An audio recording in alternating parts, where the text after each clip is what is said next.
Good morning. நாங்க இன்றைக்கு பார்க்க இருக்கிறது கிரேட் 9 சயின்ஸ் வடக்கு மாகாண பேப்பர் ஒன்று தான், தேர்ட் டேர்ம் பேப்பர் ஒன்றை பார்க்க இருக்கிறோம். ஆகவே கிரேட் 6ல இருந்து கிரேட் 11 வரைக்கும் சயின்ஸ் மற்றும் மேத்ஸ் ரிலேட்டட் சம்பந்தமான விடயங்கள் இந்த சேனல்ல போட்டுக்கொண்டு வரேன். உங்களுக்கு இது தொடர்பாக தொடர்ச்சியாக வேண்டும்னு சொன்னால் நீங்க இந்த சேனலை சப்ஸ்கிரைப் பண்ணுவதன் மூலம் தொடர்ச்சியாக பெற்றுக்கொள்ள முடியும். அப்படி இருந்தும் உங்களுக்கு இது நல்லாக விளங்கி இருந்தால் நீங்க உங்களோட ஃப்ரெண்ட்ஸுக்கும் இதை ஷேர் பண்ணிக்கொள்வதன் மூலம் அவர்களும் இந்த இதனை பயன்பெற்றுக் கொள்வார். Right right. இதுல முதலாவது பார்ப்போம், அடர்த்தியை அளவிடும் சர்வதேச அலகு. SI அலகு எதுவாக இருக்க போது கிலோகிராம் மீட்டர் -3 எல்லாம் சிம்பிள் லெட்டர்ஸ்ல இருக்க வேணும், மிச்சம் எல்லாம் கேபிட்டல் லெட்டர்ஸ்ல காணப்படுது. ஆகவே இது ஆன்சர். அடர்த்தி கிலோகிராம் மீட்டர் -3 இதுதான் ஆன்சராக காணப்படும். ஆகவே அடர்த்தி என்று சொல்லும் பொழுது என்ன சமன்பாடு? அடர்த்தி சமன் திணிவின் கீழ் கனவளவாக காணப்படும் எனது அடர்த்தி காண்றதுக்குரிய சமன்பாடு. அடுத்தது, நத்தை இடம்பெயர்விற்காக பயன்படுத்துவது. ஆகவே அதுல முதலாவது சவுக்கு மொழின்னு சொல்லி இருக்குது. சவுக்கு மொழியை பயன்படுத்துறது யாரு? ஒன்று யூக்ளீனா, மற்றது யாரு? கிளாமிடோமோனஸ். ஆகவே அது ரெண்டும் தான் என்னத்தை பயன்படுத்த போது? சவுக்கு மொழியை பயன்படுத்த போது இடம்பெயர்வுக்காக வேண்டி. ரைட். அடுத்தது பார்த்தோம்னா போலிப்பாதம். போலிப்பாதத்தை பயன்படுத்துறது யாரு? அமீபா. என்ன மற்றது பிசிர்கள், அது யாரா இருக்க போது? பரமேசியம். பரமேசியம் தான் பிசிறுகளை பயன்படுத்தி இடம்பெயரும். தசைகள் தான் என்னது? நத்தியாக இருக்கும். ஆகவே தசைகள். ரைட். ஆகவே தசைகள். அடுத்தது, விசையோர காவிக்கணியம் எனப்படுவதற்கான காரணம். ஆகவே உங்களுக்கு தெரிஞ்சிருக்க வேணும், காவிக்கணியம் சொன்ன என்னது? பருமனையும் திசையையும் கொண்டது. அதாவது பார்த்தோம்னு சொன்னால் நாங்கள் 20 நியூட்டன் என்று போட்டுக்கொள்றோம். என்ன? ஆகவே 20 நியூட்டன் விசை, 20 நியூட்டன் விசைன்னு சொல்லி பொழுது நான் கொடுக்கும் பொழுது எங்களுக்கு என்ன செய்யறோம்? நாங்கள் என்னது? கிழக்கு நோக்கி என்று இப்படி ஒரு திசையை சொல்லிக் கொள்றோமே என்ன பிள்ளைகளே? ஆகவே ஆகவே எங்களுக்கு என்ன வரப்போகுது? 20 நியூட்டன் திசையும் சொல்றோம், 20ன்றது பருமன். என்ன? ஆகவே அப்ப எங்களுக்கு என்ன வரப்போகுது? பருமனும் காணப்படுறது, திசையும் காணப்படுறபடினா விசைக்கு எங்களுக்கு என்னது? அது ஒரு காமிக்கணியம். ஆகவே எத்தனையாவது ஆன்சர்? 3வது ஆன்சராக காணப்படும். சரிதானே பிள்ளைகளே? ரைட். அடுத்தது பார்த்தோம்னா நீளம், அகலம், உயரம் முறையே 2, 1, 1 ஆக உள்ள இந்த கனவுருவை இந்த படம் காட்டுகின்றது. அதன் நிறை 800 நியூட்டன் ஆகும். அப்ப நிறை எங்க நோக்கி தாக்கும்? எனது கீழ் நோக்கி தாக்கும். 800 நியூட்டன். ரைட். இந்த கனவுரு உருவில் உள்ளவாறு கிடைமேசை ஒன்றின் மீது வைக்கப்பட்டுள்ளது. இதன் போது மேற்பரப்பில் தொழிற்படும் அமுக்கம். அப்ப உங்களுக்கு தெரிஞ்சிருக்க வேணும் பிள்ளைகளே, அதாவது எந்த மேற்பரப்பு மேசையில தொடுகையில காணப்படுதோ அந்த மேற்பரப்பால தான் எனது அந்த பரப்பளவால தான் எனது அமுக்கம் ஏற்படுத்தப்படும் உங்களுக்கு தெரிஞ்சிருக்க வேணும். ஆகவே உங்களுக்கு சமன்பாடு தெரியும். திண்ம அமுக்கத்துக்கு அமுக்கம் சமன் விசையின்கள் பரப்பளவு. ஆகவே எவ்வளவு விசை தாக்க போது மேசையில, அந்த பொருளோட நிறைதான் இதுல விசையாக காணப்பட போகுது. ஆகவே 800 நியூட்டன். அப்ப எவ்வளவு மேற்பரப்பால கொடுக்கப்பட போகுது? இந்த கீழே இருக்கிற மேற்பரப்பு, அந்த அந்த மேற்பரப்பு தான் மேசையில தொட்டு கொண்டிருக்குது. ஆகவே இந்த செவ்வகத்தின் பரப்பளவு என்னது? இந்த செவ்வகம். ஆகவே நீளம் தர அகலமாக இருக்கும் 2ஆக காணப்படும்.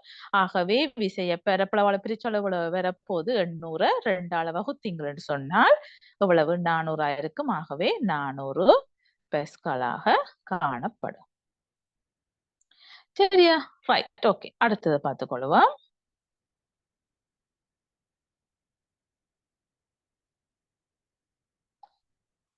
ரைட். பின்வரும் குருதிகளுக்கு என்னது பொருத்தமானது என்று கேட்டிருக்குது.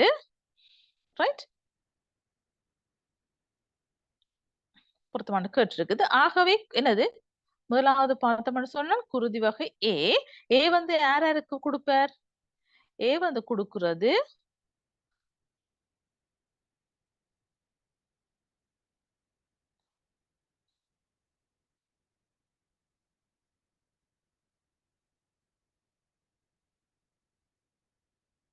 ரைட். ஏ வந்து கொடுக்கிறது யாரு கொடுப்பார்? ஏக்கும் கொடுப்பார், ஏபிக்கும் தான் என்னது கொடுப்பாரு. என்ன ஓக்கு கொடுப்பாரா? இல்ல. ஆகவே அப்ப உங்களுக்கு என்னது? முதலாவது வராது, ஏ வராது. ரைட். அப்ப அது புள்ள. ரைட். அதே மாதிரி பி யாரு கொடுப்பார்?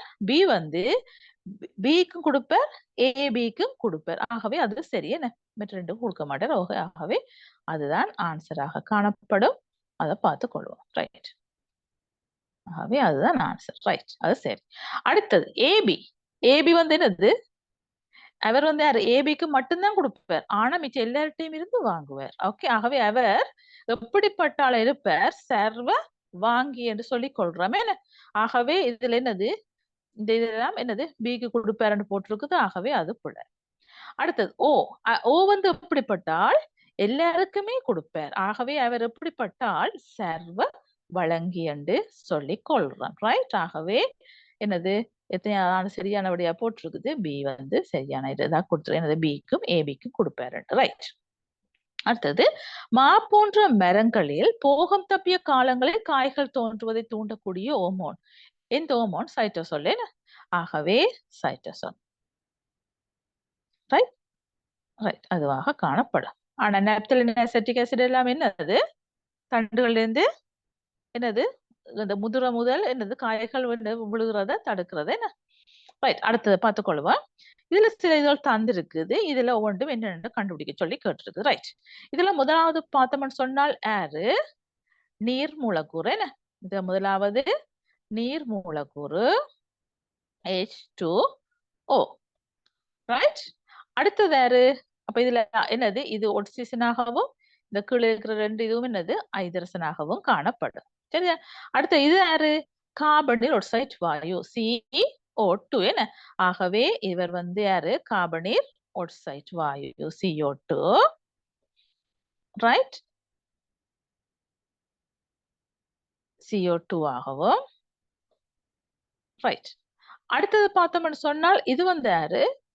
CH4 methane. என்ன? ஆகவே இது மெதேன் வாயுவாகவும். ரைட். அடுத்தது யாரு?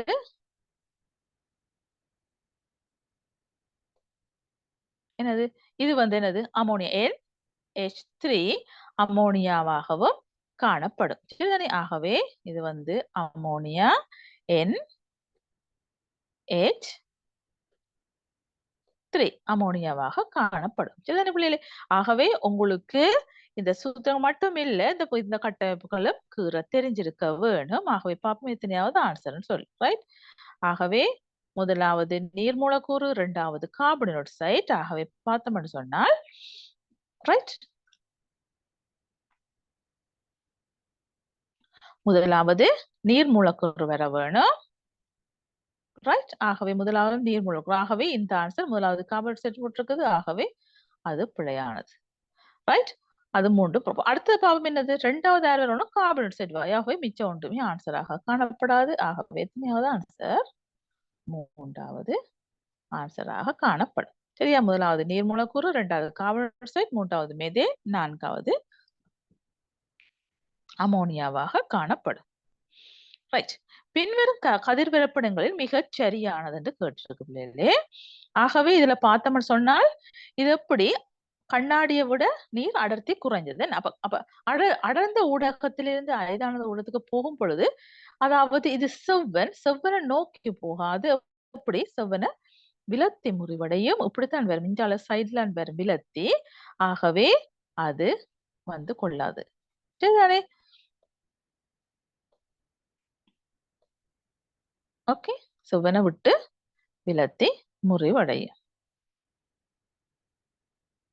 சரியா? ரைட். அடுத்தது பார்த்தோம்னு சொன்னால் ஆகவே அது வராது. அடுத்தது பார்த்தோம்னு சொன்னால் என்னது? இங்க பார்ப்போம். ஐதான ஊடகத்திலிருந்து அடர்ந்த ஊடகத்து கண்ணாடி அடர்ந்தது. ஆகவே அது செவ்வனை நோக்கி. ஆகவே அந்த படமும் வந்து கொள்ளாது. ரைட். அடுத்தது பார்த்துக்கொள்வோம். இது எப்படி இருக்குது பாப்போம். ஐதான ஊடகம் நீர் ஐதானது கண்ணாடி அடர்ந்தது. ஆகவே ஐதான ஊடகத்திலிருந்து அடர்ந்த ஊடகத்துக்கு போகும் பொழுது செவ்வன். ஆகவே செவ்வனை நோக்கி முறிவடையுது. ஆகவே இதுதான் என்னது? ஆன்சராக காணப்படும். சரிதானே பிள்ளைகளே? அதை கவனிச்சு கொள்ளுங்க. எது ஐதானது எது அடர்ந்ததுன்னு சொல்லி உங்களுக்கு தெரிஞ்சாத்தான் ஓகே. ஐதானதுல இருந்து அடர்ந்தது போய்க்கு செவ்வனை நோக்கும். இதுல முதலாவது பாத்தீங்கன்னா முதலாவது படம் முதலாவது படத்தை பாத்தீங்களா என்றால் அடர்ந்த ஊடகத்திலிருந்து ஐதான ஊடகத்துக்கு போகைகளை என்ன செய்யும்? செவ்வனை விட்டு விலத்தி முறிவடையும். சொல்ல விளங்குதா? விலத்தி முறிவடையும். ஆகவே இப்படித்தான் முறிவடையும். சரிதானே? ஆகவே இது பிழையானது. சரிதானே? செவ்வனை நோக்கி காட்டியிருக்கு. ஆகவே பிழை. சரிதானே பிள்ளைகளே? ஆகவே அது உங்களுக்கு விளங்கி இருக்க வேணும். ரைட். அடுத்தது களியொலி தெறிப்பு, கடலின் ஆழத்தை கண்டறிதல், வௌவால் போன்ற இரவு நடமாடும் பறவை தடைகளை கண்டறிதல்.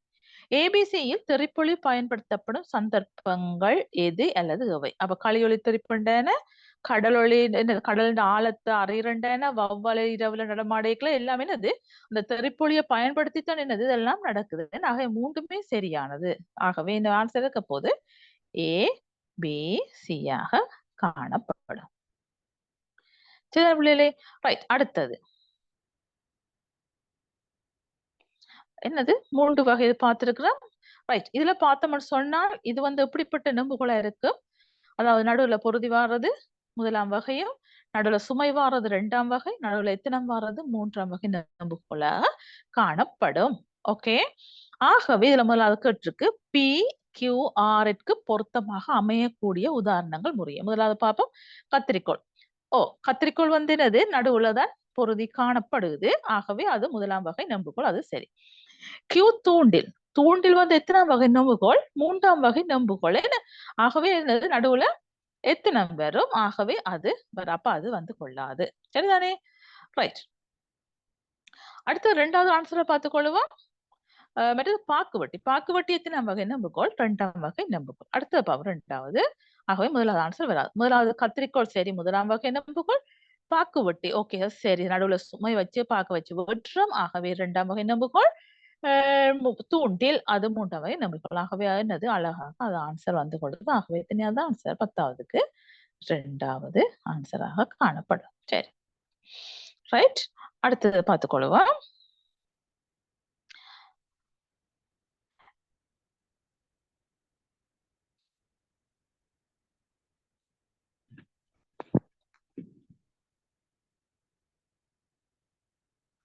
ரைட். நானோ என்பது என்னது? பில்லியன் ஒரு பங்கு என்ன? ஆகவே பில்லியனின் ஒரு பங்கு தான் நாங்க என்னன்னு சொல்ல போறோம்? நானோ என்று சொல்லிக்கொள்ள போறோம். ரைட். அடுத்தது மரமொன்றில் சாய்ந்திருக்கும் நபருக்கோ அல்லது சாதாரண தொலைபேசியில் பேசிக் கொண்டிருக்கும் மின்னல் தாக்குதல். இந்நிகழ்வுடன் தொடர்புடைய மின்னல் தாக்கும் நிகழ்வு என்ன இருக்க போது? தொடுகையால கொள்ள போது என்ன? தொடர்ந்தால வர்றது. ஆகவே அது தொடுகை மின்னல். ரைட். அடுத்தது பாப்போம். புவிநடுக்கம், சுனாமி அதிகளவில் ஏற்படும் சமுத்திரத்தை அண்டிய பிரதேசம். அது உங்களுக்கு தெரியும் என்னது? பசிபிக். என்ன? அவை பசிபிக் சமுத்திரத்தை அண்டிய பிரதேசங்கள் தான் என்னது இந்த வகையான இதுகள் கூடுதலாக ஏற்படுத்தப்படுது. அடுத்தது கனியமாக கருதக்கூடியது பின்வருவற்றில் எது? ஆகவே இதுல எது கனியா? இந்த படிகம். என்ன? ரைட். அடுத்தது பார்த்தோம் என்றால் ஒரு நம்புகோலின் மீது 12 நியூட்டன் எத்தனத்தை பிரயோகித்து 60 நியூட்டன் சுமையை உயர்த்தலாம். ஆகவே இப்பொறியின் பொறிமுறை நயம். ஆகவே உங்களுக்கு சமன்பாடு தெரிஞ்சிருக்க வேணும். பொறிமுறை நயம் சமன் என்னது? சுமையின் கீழ் எத்தனமாக காணப்படும். சுமை 60, எத்தனம் 12. ஆகவே 60 12ஆல் பிரிச்சால் 12 60. ஆகவே என்ன இருக்க போது? 5ஆக காணப்பட போது. ஆகவே சமன்பாடு உங்களுக்கு கிளியரா தெரிஞ்சிருக்க வேணும். பொறிமுறை நயம் சமன் சுமையின் கீழ் சுமைய எத்தனத்தால வகுப்பதன் மூலம் பெற்றுக்கொள்ள முடியும். ரைட். அடுத்தது தட்போசனைக்குரிய நுண்ணங்கி கூட்டம். ஆகவே அதுல என்னது இருக்க போது? அல்காவாக காணப்படும். பச்சை நிறப்பொருள் காணப்படுறதால ஒளித்தொப்பு செய்யக்கூடியது. ஆகவே தனக்கு தேவையான உணவைத்தானே தயாரிச்சு கொண்டும். ரைட். அடுத்தது இரும்பு கரண்டி மீது வெள்ளி முலாமிடுவது உங்கள் தேவை ஆகும். அதற்காக மிக பொருத்தமானவை எவை என்று கேட்டிருக்கு பிள்ளைகளே. ஆகவே உங்களுக்கு தெரிஞ்சிருக்க வேணும் ஒரு இதுல ஒரு மின் வகுப்புல. ரைட். நீங்க மின் முலாமுடைகளை என்ன செய்ய வேணும்? ஓகே. இப்ப இதுல பார்த்தோம்னு சொன்னால் என்னது இதுல என்ன வைக்க போறோம்? மிஞ்சால ரைட். என்ன பூசப்புறம்? வெள்ளி. அப்ப வெள்ளி பூசைக்குள்ள இது யாராக இருக்கு? கட்டாயம் வெள்ளிக்கோளாகத்தான் இருக்க வேணும். ஓகே. அப்ப இது யாரு? வெள்ளியாக காணப்படும். சரிதானே? இது வெள்ளி. அடுத்தது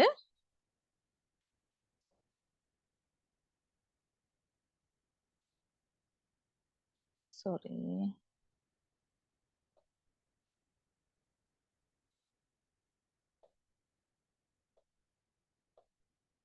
ரைட், அது வெள்ளியாக காணப்படும். சரிதானே? ரைட், வெள்ளி வந்து ஏஜி.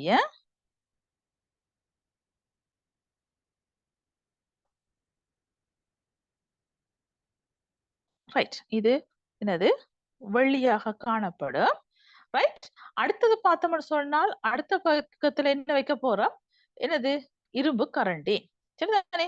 ஆகவே இன்டர் சைட்ல நீங்க இரும்பு கரண்டியை வச்சீங்கன்னு சொன்னால் இரும்பு கரண்டி ஒன்று வச்சீங்கன்னு சொன்னால் என்னது இதுல நீங்க என்னது இதை தொடுக்க போறீங்க. என்ன இவ்வாறாக தொடுக்கும் பொழுது ரைட், இந்த பயன்படுத்தப்பட்ட கரைசல் என்ன கரைசலாக காணப்பட வேணும் பிள்ளைகளே? அதாவது என்னத்தை படிய பண்ண போறோமோ அதே கரைசலா இதுல காணப்பட வேணும். ஓகே, ஆகவே வெள்ளியத்தான் இதுல படிய பண்ண போறோம். அப்ப அதிண்ட உப்பு கரைசலாகத்தான் காணப்பட வேணும். அப்ப ஆன்சரை பார்த்து கொள்ளுவேன். ரைட், அப்ப இரும்பு கரண்டி மீது வெள்ளி முலாமிடப்பட போறோம்னு சொன்னால் இப்ப இரும்பு கரண்டிக்கு மேல என்னது வெள்ளிய பூச போறோம். ஓகே, இரும்பு வந்து என்னது குறியீடு எஃப்பும் ஈயும். என்ன சரிதானே பிள்ளைகளே? எஃபி இரும்பு. ஓகே, கேபிட்டல் எஃப் சிம்பிள் ஈமாக காணப்படும் எஃபி. சரிதானே? ஆகவே அப்ப எங்களுக்கு நாங்க பார்த்தோம்னு சொன்னால் முதல்ல பார்ப்போம் இரும்புக்குள் மிக ஐதான உப்பு கரைசல், இரும்பு கரைசல். ரைட், அது வராது. என்ன அடுத்தது என்ன என்னத்தை பயன்படுத்த போறோம்? வெள்ளிக்குள் மிக ஐதான வெள்ளி உப்பு கரைசல். அது சரி. ஓகே, அப்ப இரும்புக்கு பூசைக்குல அதுக்கு மிக பொருத்தமானது என்ன இருக்கணும்? வெள்ளிக்குள் பயன்படுத்தப்பட வேணும். ரைட், அது பயன்படுத்தப்படுற உப்பு கரைசல் என்ன இருக்கும்? அது வெள்ளி உப்பு கரைசலாகத்தான் காணப்பட வேணும். ஆகவே அதுதான் ஆன்சர். அடுத்தது மனித கண்ணின் பிம்பம் குவிக்கப்படும் பகுதி எந்த பகுதியாக இருக்கும்? விழித்திரையாக இருக்கும். உங்களுக்கு அழகாக தெரியுமே, நான் விழித்திரை. ரைட், அடுத்தது பார்த்தோம்னா உடல் சமநிலையை பேணுவதில் பங்களிப்பு செய்யும் காதின் பகுதி எது? அப்ப உடல் சமநிலையை பேணுறதுக்கு பங்களிப்பு செய்யறது யாரு? உங்களுக்கு அழகா தெரியுமே, இது அரை வட்ட கால்வாய் என்று சொல்லி உங்களுக்கு அழகா தெரியும். ஓகே, ஆனால் உங்களுக்கு இதுகும் மற்றதுகளும் தெரிஞ்சிருக்க வேண்டும். என்னது நத்தை சுருள். அப்ப நத்தை சுருள் என்னத்துக்கு உதவி செய்யுது? அதாவது என்னது கேட்டலோட தொடர்புடைய இதைத்தான் என்ன செய்யுது? ஊடு கடத்துறது தான். என்னது செவி நரம்புகளுக்கு ஊடு கடத்துறது தான் இது நத்தை சுருள். நத்தை சுருள்ல இருந்து செவி நரம்புக்கு தொடர்பு இருக்குது. ஆகவே அதுக்கு அது உதவியாக காணப்படுது. அடுத்தது புறச்செவி கால்வாய். புறச்செவி கால்வாய்ன்னு உங்களுக்கு தெரியும். வெளியில அந்த செவி கால்வாய் என்ன செய்ய போகுது? வெளியில இருந்து வர ஒளி அலைகள் என்ன செய்ய போகுது? எடுத்து உள்ளுக்கு அனுப்ப போகுது. என்ன ஓகே, அப்ப செவிப்புற மின்சாரம் நோக்கி அது என்ன செய்யுது? உள் நோக்கி அனுப்ப போகுது.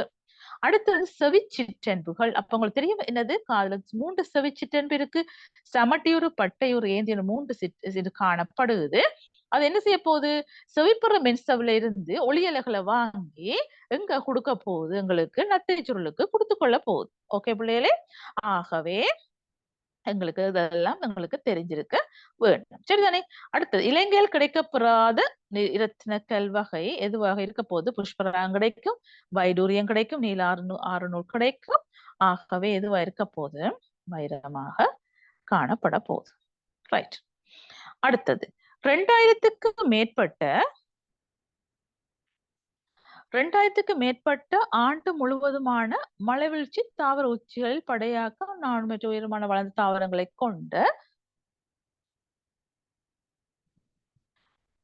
கொண்ட இயற்கையான தாவர சூழல் தொகுதி பின்வருவனவற்றுள் எதென்று கேட்டிருக்குது. ஆகவே அப்ப உங்களுக்கு தெரிஞ்சிருக்க வேணும், இந்த முட்புதர் காடுகள் ரைட், இந்த முட்புதர் காடுகள் எவ்வளவு மலைவீழ்ச்சியை கொண்டிருக்கும்? 1250, கிட்டத்தட்ட 1150 மில்லி லிட்டரை விட கொஞ்சம் கூடவாக காணப்படும். என்ன ஆகவே அது வராது. அடுத்தது பார்த்தோம்னு சொன்னால் எங்களுக்கு இது அயனமண்டல மலைக்காடு. ஓகே, அயனமண்டல மலைக்காடு வந்து அது சரி. ஓகே, அதுதான் என்னது ஆன்சராக வந்து கொள்ள போகுது. சரிதானே? அடுத்தது அயனமண்டல மலைக்காடு வந்து அது எப்படி இருக்கும்? கிட்டத்தட்ட எப்படி கிட்டத்தட்ட 4000க்கு மேற்பட்ட இதுவாக கணக்கு 4000 இது வரைக்கும் என்ன செய்ய போகுது மழை வீழ்ச்சியை பெறக்கூடிய மாதிரி இருக்கும். எது அயனமண்டல மலைக்காடு. ரைட். அடுத்தது உலர்வலய காடுகள் எவ்வளவா இருக்கும் பிள்ளைகளே? அது உங்களுக்கு தெரியும். 1200 மில்லிமீட்டர் தொடக்கம் 1900 மில்லிமீட்டர் வரையான இதுகளத்தை என்ன செய்யும் மழை வீழ்ச்சியை பெற்றுக்கொள்ளக்கூடிய மாதிரி இருக்கும். என்ன ஆகவே அப்ப உங்களுக்கு எது தெரியும்? எது வலய காடு வராது. என்ன காரணம்? அது 1200 இருந்து 1900. அயனமண்டல மலைக்காடு கிட்டத்தட்ட 4000 வரைக்கும் போகும். முட்புதர் காடுகளும் உங்களுக்கு வராது. என்ன காரணம்? அது கிட்டத்தட்ட என்னது 1250 விட அதிகம். எங்களுக்கு கிட்டத்தட்ட தெரியாது. ஆகவே இந்த 2000 மேற்பட்ட ஆண்டு முழுவதும் ஒவ்வொருவராகவும் உயரமாக காணப்படுற இதுவா இருக்க போது அயனமண்டல மழை காடாக காணப்பட போகுது. சரிதான பிள்ளைகளே? ரைட். அடுத்ததை பார்த்துக் கொள்வோம். மனித இதயத்தில் காணப்படும் அறைகளில் தடிப்பு கூடிய அறை எது? எந்த அறை தடிப்பு கூடினது? இதய வரையில அதுவும் என்னது இடது இதய வரை தான் தடிப்பு கூண்டதாக காணப்படும். என்ன காரணம்? அந்த இடது இதய வரையில இருந்துதான் தொகுதி பெருநாடியினூடாக உடல் ஃபுல்லாக என்ன செய்ய போது குருதியை கொண்டு செல்லப்படும். கூடியளவு அமுக்கத்துல கூடியளவு பிரஷர்ல இருந்தால்தான் என்ன செய்யும் உடல் ஃபுல்லாக அந்த குருதி கொண்டு செல்லப்படும். என்ற படியினால கூடிய அமுக்கம் அதுல ஏற்படுத்தப்படுறதால அந்த அறை இதய வரை இடது இதய வரை எப்படி இருக்கும்? கொஞ்சம் தடிப்பு கூடினதாக காணப்படும். அடுத்தது உருவில் தளவாடி ஒன்றில் 5.2 சென்டிமீட்டர் தூரத்தில் பிம்பம் ஒன்று உருவாயினது காட்டி இருக்குது. ஓகே. குறித்த தளவாடியின் முன்னால் பொருள் வைக்கப்பட வேண்டிய தூரம். அப்ப உங்களுக்கு தெரியும் தளவாடியில தோன்ற என்னது ஒரு பொருளை வச்சால் அதுக்கு தோன்ற பிம்பம் எப்படி இருக்கும்? பொருட்தூரம் சமன் பிம்ப தூரமாக இருக்கும். ஆகவே தளவாடியிலிருந்து பொருள் வைக்கப்பட வேண்டிய தூரம் எப்படியாக காணப்பட போது இதே அளவு 5.2 சென்டிமீட்டர் தூரத்துல நான் பொருள் வச்சாதான் எங்களுக்கு என்ன செய்யும்? பிம்பத்தூரம் 5.2 சென்டிமீட்டர் உருவாகும். ஏனென்றால் தளவாடியில தோன்றும் பிம்பத்தின் இயல்புகள் பொருட்தூரம் சமன் பிம்பத்தூரமாக காணப்படும். ஆகவே எதுவாக இருக்கும்? 5.2 சென்டிமீட்டராக காணப்படும். சரியா? அடுத்தது புவியின் மீது அங்கிகள் தோற்றம் தொடர்பாக தற்போது ஏற்றுக்கொள்ளப்பட்ட கொள்கை எது? ரசாயன கொள்கை. ஆகவே ரசாயன கொள்கை. ஓகே. அதாவது என்ன சிறப்பு பிறப்பு கொள்கை, அதாவது கடவுளால் படைக்கப்பட்டது, அது உண்மையா? இல்ல. தன்னிச்சை பிறப்பு கொள்கை என்று சொன்னா என்னது உயிரற்றதிலிருந்து என்னது உயிர் உள்ளது வந்ததுன்னு சொல்லு, அதுவும் இல்லை. அண்டவழியில என்னது அண்டவாடில என்னது வானத்துல இருந்து விழுந்தது, அப்படியா? இல்லை. ஆகவே ரசாயன கூர்ப்பு கொள்கைதான் இதுக்கு பொருத்தமானது. அடுத்தது பூகோள வெப்பமயமாதலை தவிர்ப்பதற்கு எம்மால் மேற்கொள்ளக்கூடிய நடவடிக்கை காடுகளை அழித்து நகரமயமாக்கல். அது என்னவென்ன பூகோள வெப்பம் என்ன கூட்டும். சரிதானே? அடுத்தது தனித்தனியான வாகன பயன்பாடு, அதுவும் கூட்டும். அடுத்தது அதிக மின்சார பவனை, அதுவும் பிரச்சனை. அடுத்தது எளிய வாழ்க்கைக்கு பழக்கப்படல். ஆகவே அதுதான் ஆன்சராக நடைமுறை வாழ்க்கைக்கு சாத்தியம் இல்லாட்டிலும் ஆனா அதுதான் ஆன்சராக காணப்படும். எளிய வாழ்க்கைக்கு நாங்கள் பழக்கப்படுதல். சரிதானே? ரைட். ஆகவே பிள்ளைகளே இதுவரைக்கும் எத்தனை பார்த்துட்டேன்? அதாவது பார்ட் 1 கேள்வி இவ்வளவு பார்த்திருக்கிறேன். ஆகவே பிள்ளைகளே உங்களுக்கு இது விளங்கி இருந்தால் ஆகவே தொடர்ச்சியாக நான் பாட்டு இதுக்கும் போடுவேன். ஆக உங்களுக்கு விளங்கி இருந்தால் நீங்கள் இந்த சேனலை சப்ஸ்கிரைப் பண்ணி நீங்கள் சொன்னால் தொடர்ச்சியாக நீங்க என்ன செய்து கொள்ளலாம். இந்த விடயங்களை தொடர்ச்சியாக நீங்க பார்ட் 2வையும் இதுல பெற்றுக்கொள்ள முடியும். ஆகவே win science and maths SL என்று யூடியூப் சேனல் சப்ஸ்கிரைப் பண்ணி நீங்கள் சொன்னால் நீங்கள் என்னது சயின்ஸ் மட்டுமில்ல மேத்ஸ் ரிலேட்டட் சம்பந்தமான விடயங்களும் பெற்றுக்கொள்ளலாம். கிரேட் 6ல இருந்து கிரேட் 11 வரைக்கும். Okay, thank you.